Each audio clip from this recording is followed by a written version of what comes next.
Chapter 5. After the yes. Felix found out Buki was dating Steve, the same way he found out most things now. Late, accidentally, and without context. Someone mentioned it casually. Oh, Bucky and Steve? Yeah, they've been seeing each other for a while. Seeing each other. Felix nodded, like it was new information, even though something in him had already known.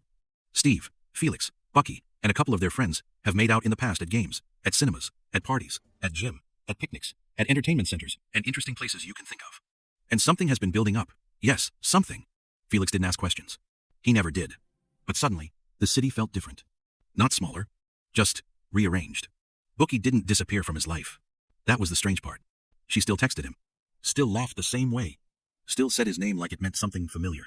But now, there were pauses. New rhythms. I can't talk long, she'd say. Steve's here. Felix would smile at his phone. No worries. And he meant it until he didn't. One evening, she asked him to meet her for coffee. She wants you to meet him, Steve had said earlier that week, grinning. She talks about you like you're part of the furniture.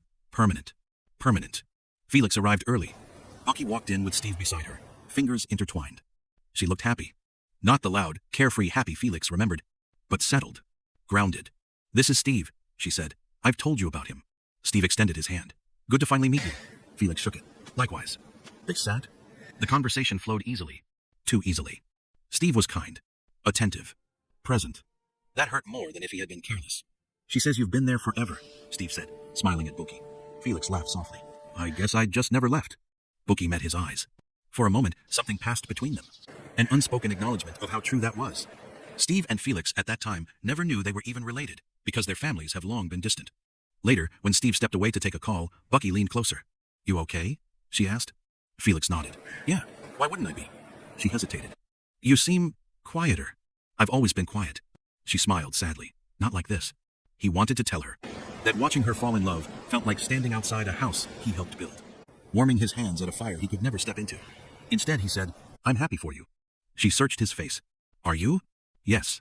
This time, the lie hurt. After that, things shifted faster. Photos appeared online. Weekend trips. Shared jokes Felix wasn't part of. He became a spectator.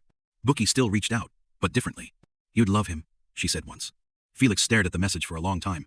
I think I already do, he replied. That night, he sat alone in his apartment, replaying the word she had used when Steve proposed. Yes. Such a small word. Such a powerful one. He had withheld his. Steve had offered his. And Bucky had chosen. Felix didn't resent her. That was the cruelest part. He respected her choice because he had helped create the silence that led to it. Love didn't leave him. It just relocated. To a place where it could no longer speak. What out for Chapter 6? Will things change? If you are enjoying this story, please comment, yes.